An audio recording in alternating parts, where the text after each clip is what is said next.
Welcome back. This evening we turn our focus to access of safe water in rural communities. Now, the Environmental Investment Fund has rolled out water softening and treatment technologies at borehole sites across several regions. To unpack what this means and the impact on communities, we're joined by Romeo Muyunda, Manager of Corporate Communications at the EIF. Good evening and welcome. Good evening, Nina. Good evening to the viewers. Thank you so much for having me. Thank you so much for being here. Romeo, briefly explain to us what motivated, the EIF to introduce this water softening and treatment program for rural communities. Yeah, thank you so much. I think it's good to tell our viewers the context in which this came by. We know for a fact that Namibia is a very dry country. Our conditions are between semi-arid to arid, and this is mainly because of the scarcity in terms of rainfall, and this is impacting issues such as water security across the country. Based on this, and I think it's common knowledge now that the Environmental Investment Fund is really looking into investing in areas that promote sustainable development across the country. And then back in 2022, we piloted this very project in the Irongo region, just to see if there is technology out there that can assist our communities that are affected in terms of availability of water. We have noticed that there is groundwater in many of those areas that have scarce water, and unfortunately that water is compromised in terms of its salinity. It has so much salt, maybe even more so than the salt that is found in our oceans.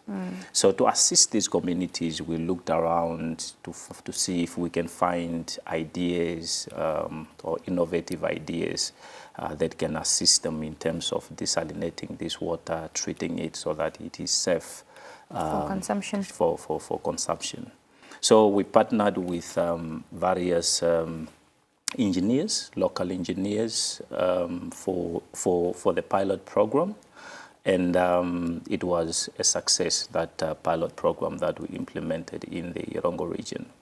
Now, building on that, that is when the Ministry of Agriculture, which is also the entity that is responsible for water in the country, then decided that let's look into taking this initiative to other parts of the country that are actually affected, and that's where our discussions started. And then the ministry then availed close to 40 million Namibian dollars for the implementation, to design and plan the implementation of this system at various boreholes in the country.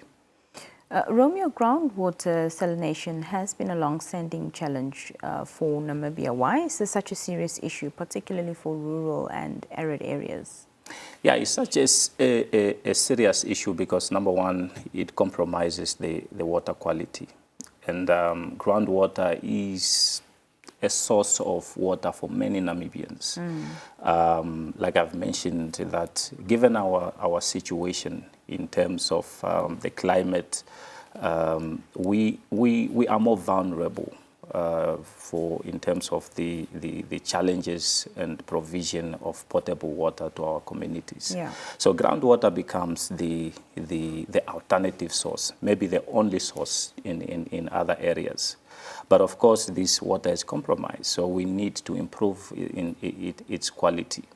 And I think that is the driving force with this idea that the EIF and the Ministry of Agriculture is actually driving, so that we improve on that quality, but also so that we improve in terms of giving access to water to these rural communities that are affected in that regard. So was that the basis on which the borehole sites were then selected? And talk to us about, what impact has already been seen in these communities? Yeah, the sites, the sites were basically chosen on that basis, yes, looking into especially those communities that are highly affected. They have no other alternatives to water. We know that it's a fact that water is life. Some of the areas, such as the Kunene region, they are highly affected because the rainfall patterns varies from very little to none. And therefore, they don't have other alternative sources of water. And then we have to prioritize those so that we can see how we can assist them. It is the same. So all the areas that we have chosen are areas that were actually in a dire state. They needed this solution to come to them so that they are able to improve their livelihoods in terms of water for domestic purposes, water for small agriculture, even for livestock. So the impact is that with this solution, we have now covered 17 sites across the country. Of those 17 sites, we implemented them in two phases. Phase one was basically implemented in regions such as Karas, Kunene, Kavango West, Kavango East, as well as the Zambezi region. And then recently we implemented phase two, which included areas that are into the Oshikoto region. And you would see, if you visit these areas, that they are very remote and far from any infrastructure for water, maybe provided by NamWater. So it's very important that we also reach these people, and their dire state and dire need for water is actually addressed. We have covered now those 17 sites, and they are benefiting over 1,000 households across the country for domestic use, like I've said, but also through the implementation of this project. Yeah. We have basically created employment to at least 127 community members who got part-time employment during the construction phase of these systems. We have also trained, there are committee members that are representing these communities. We have trained them in terms of operating and maintaining these sites, yes. So that the community can have a sense of ownership when it comes to these sites, and whenever there are issues, they can quickly address them. For a viewer that's watching this evening and perhaps doesn't understand the technical terms, how does these or do these water softening systems actually work? So it is a plant that is powered by solar. And of course, the plant is powered by solar, and it actually removes the salt from the water through a system that we call reverse osmosis. So when that system removes the salt, the salt water, of course, can be used for other reasons, maybe domestic or livestock, and then the clean water is the one that the communities are using. So it's basically just a system that separates the salt from the water that the people are drinking, and the technical terminology for that is reverse osmosis. But then they are powered by solar, so that there is no cost at all in terms of energy to the community. Yeah. So we are using a solar system in all of these plants across the country.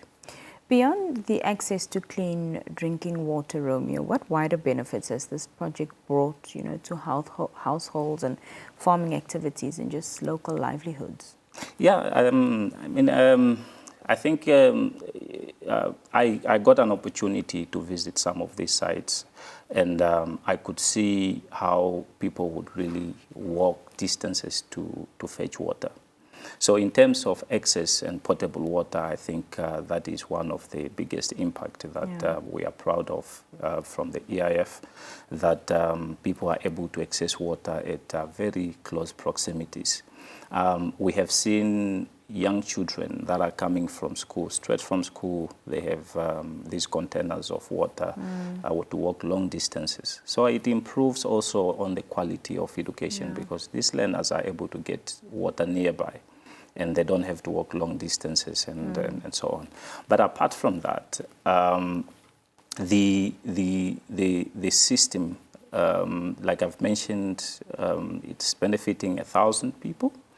And we have created employment for local community members, and also we have capacitated them in terms of skills that they may not only use for that area, but also for other endeavors in the future. Looking ahead, you know, are there plans to expand or maybe replicate this program in other water-stressed parts of the country? Yeah, I think our situation in the country unfortunately dictates that we continue to look for solutions. This solution is seen to be working for our communities. Therefore, we stand ready as the Environmental Investment Fund, of course, with the guidance of government through the Ministry of Agriculture, Fisheries, Water and Land Reform. We stand ready to be guided and to support their endeavor in providing water to communities, and of course replicating this initiative to other areas of the country. We believe that most Namibians are affected by water scarcity across the country, and the 17 sites that we have reached is actually a drop in the ocean. We still need to reach more, given the dire state, given the varying rainfall patterns, as well as the climate elements that surround Namibia. Yeah. Romeo Muyunda, always a pleasure having you with us. Thank you so much for joining us. Thank you so much for having me. We're going to take a brief break. We'll be right